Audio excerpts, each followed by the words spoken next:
पृथ्वी का कितना प्रतिशत हिस्सा भूमि के अंतर्गत आता है? तो 71% आता है।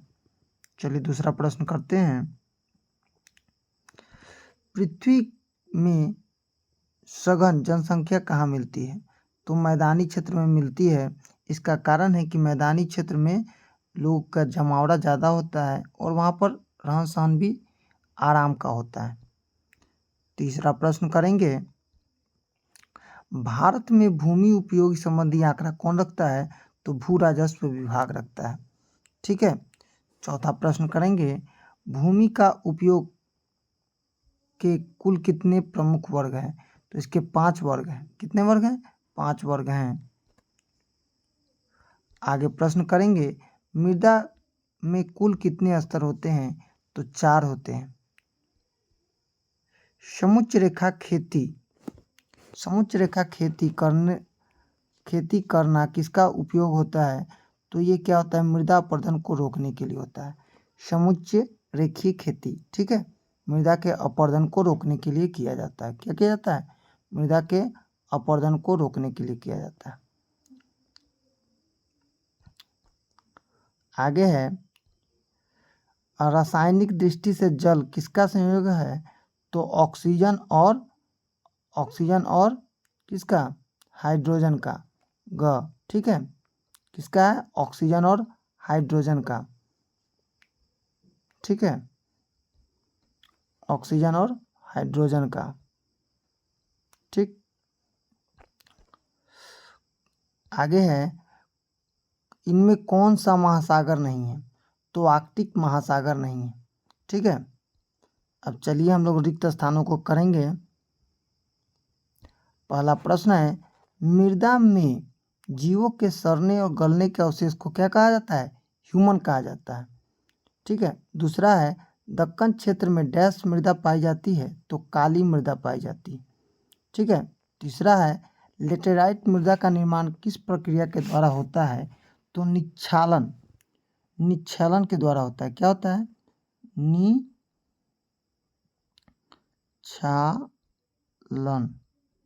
निक्षालन के द्वारा होता है। ठीक है। पांचवा प्रश्न है, महासागर में जल का प्रतिशत भाग है? तो कितना है? 97.3। ठीक है।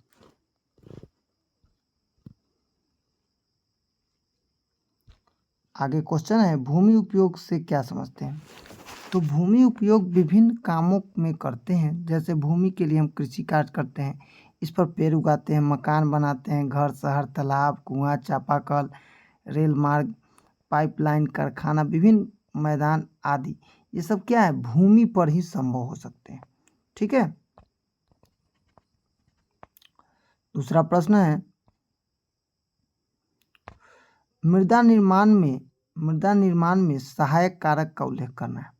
तो किसी स्थान से मृदा का निर्माण वहां उपस्थित मौलिक चट्टान क्षेत्र, जलवायु, वनस्पति, सूक्ष्मजीव क्षेत्र के ऊंचाई, ढाल और समय का महत्वपूर्ण योगदान होता है। मतलब मृदा के लिए ये सब क्या है? बहुत ही अच्छे कारक है। तीसरा प्रश्न करेंगे, भूमि उपयोग को प्रभावित करने वाले कारकों का नाम लिखना है। भूमि उपयोग को प्रमुखता से जो प्रभावित करते हैं वो प्राकृतिक और मानवकृत है।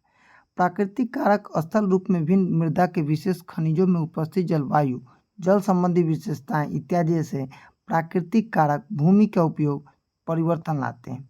दूसरा है मानवीय कारक, जो तकनीक ज्ञान में वृद्धि करके जनसंख्या वृद्धि, श्रमिकों की उपलब्धता और मानवीय आवश्यकताओं में अंतर इत्यादि जैसे कारक भूमि उपयोग में अंतराल लाते हैं। चौथा प्रश्न करेंगे, भूमि उपयोग के 5 वर्गों का उल्लेख करना है। भूमि उपयोग के 5 वर्ग इस प्रकार से हैं। चलिए कौन कौन से हैं। पहला है वन क्षेत्र की भूमि, कृषि कार्य की अनुपलब्ध भूमि, पड़ती भूमि, अन्य उपयोग भूमि और शुद्ध बुआई गई भूमि।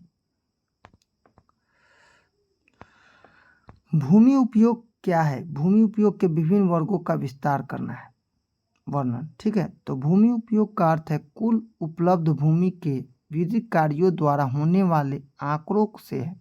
इससे संबंधित आंकड़ा बदलते रहते हैं। मतलब है कि विभिन्न देशों के माध्यम और इसके प्रारूप में जैसे नहीं मिलता है वैसे ही क्षेत्र अधिक मिलता है। जो कहीं शुद्ध बुआई की गई भूमि का क्षेत्र है, कहीं बंजर भूमि है तो कहीं अधिक मिलता है। भारत में भूमि का उपयोग प्रारूप आंकड़ों और रिकॉर्ड भू राजस्व विभाग के पास होता है। ठीक है, किसके पास होता है? भू राजस्व विभाग के पास होता है।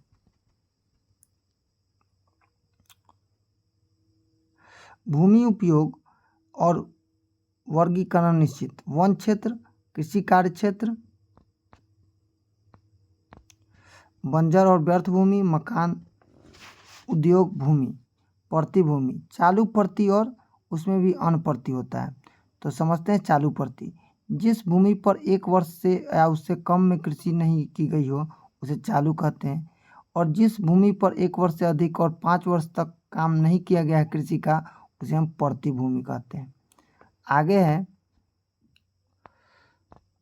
अन्य कृषि योग्य भूमि। अन्य चारागाह में भूमि कृषि योग्य बंजर भूमि जैसे भूमि पर 5 वर्षों से अधिक तक समय पर खेती नहीं हुआ। ठीक है। शुद्ध बुआई की गई भूमि। तो मृदा निर्माण की प्रक्रिया स्पष्ट है। किसी स्थान पर मृदा के निर्माण में वहां उपस्थित मौलिक चट्टान क्षेत्र, जलवायु, वनस्पति, सूक्ष्म जीव, ऊंची ढलान और समय महत्वपूर्ण योगदान है। मृदा निर्माण की प्रक्रिया सबसे पहले मौलिक चट्टानों के टूटने से होती है। ठीक है। जिन कणों के महीन होने से अनवरत चलती रहती है। हजारों लाखों वर्षों में चट्टान टूटकर भौतिक, रासायनिक और जैविक ऋतु क्षरण द्वारा ही छोटे छोटे कणों में बदल जाते हैं और बाद में यही मृदा कहलाते हैं।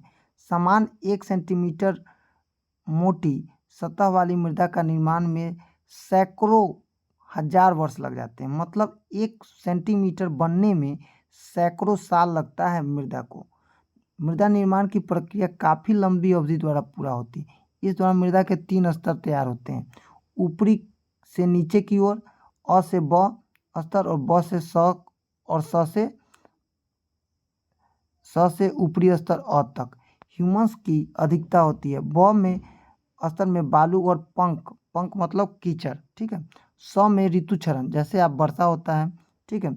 जबकि सबसे निचले स्तर पर मूल चट्टानें होती है। जो मूल चट्टानें ही टूटकर क्या बनाती है? मृदा का निर्माण करती है। ठीक है। तीसरा है मृदा अपरदन के कारणों का उल्लेख करें और उसके बचाव हेतु सुझाव। तो मृदा अपरदन के मुख्य कारण है जलवायु। सबसे पहले जलवायु, उसके बाद वनस्पति विस्तार, स्थल रूप, भूमि की ढाल, मानवीय क्रियाएं, वनों की कटाई, पशुचारण, आसामित तेज वर्षा, पवन तेज, अवैज्ञानिक कृषि पद्धति और बाढ़ के प्रभाव से अपरदन ज़्यादा होता है। मतलब मिट्टी का कटाव ज़्यादा होता है। आप देख रहे हैं पवन और पानी के बहाव से भी मैदानी में चौड़ क्षेत्र सतह में अपरदत होते हैं, जबकि उबड़ खाबड़ क्षेत्रों में क्षुद्र नालिका और अवनालिका में अपरदन होते हैं। मृदा अपरदन के कारण ही मृदा के मौलिक गुणों और उर्वरक में कमी आने लगती है। इस असर को फसलों और साग सब्जियों के उत्पादन पर भी पड़ता है। इसलिए मृदा संरक्षण उपयोग करना बहुत जरूरी है। मृदा संरक्षण के लिए हम निम्नलिखित उपाय कर सकते हैं। अब देखते हैं कौन कौन उपाय कर सकते हैं। सबसे पहले हम करेंगे प्राकृतिक क्षेत्रों में समुच्चय रेखा, पर्वतीय ढालों में वृक्षारोपण करेंगे, बंजर भूमि पर घास लगाएंगे, फसल चक्र तकनीक अपनाएंगे। मतलब हर एक फसल के बाद या 2 फसल के बाद दलहन की फसल लगाएंगे। खेती के वैज्ञानिक तकनीक खोजेंगे और जैविक खाद का प्रयोग करेंगे। ठीक है। चौथा प्रश्न है जल प्रदूषण के कारणों का उल्लेख करना है और उपयोग। जल के स्वाभाविक प्राकृतिक गुणों का अंतर है। जल में वांछित पदार्थ मिलते हैं जो जीवन के लिए हानिकारक नहीं है। जल प्रदूषण कहलाते हैं।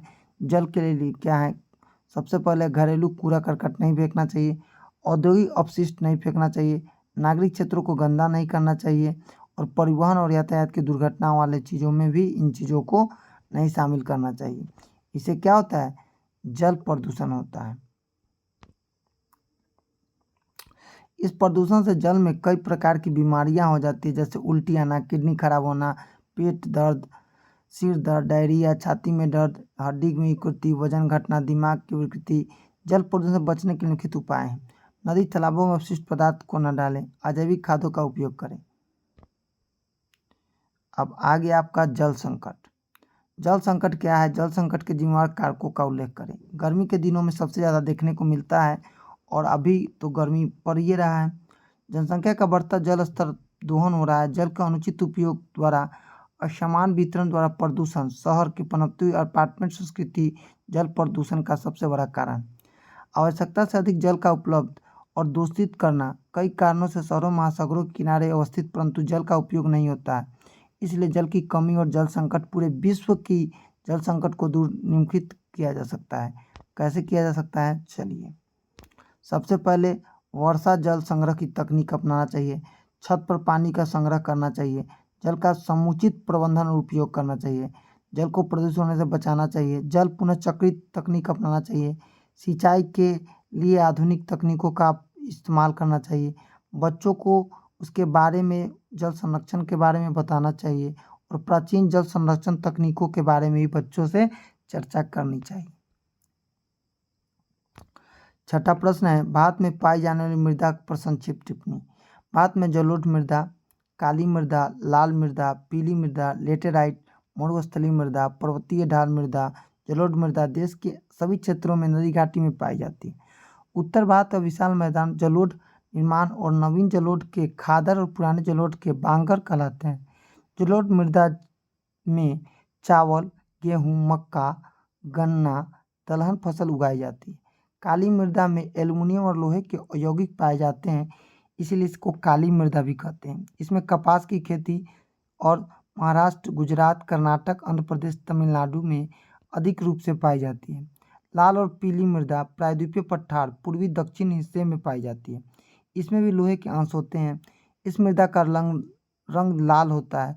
जल से निकलने के बाद मृदा पीली रंग की हो जाती है। ज्वार, बाजरा, मक्का, मूंगफली, तंबाकू फलों का उत्पादन के लिए उपयुक्त मृदा उड़ीसा, झारखंड, मेघालय में पाई जाती हैं। ठीक है, पाई जाती हैं।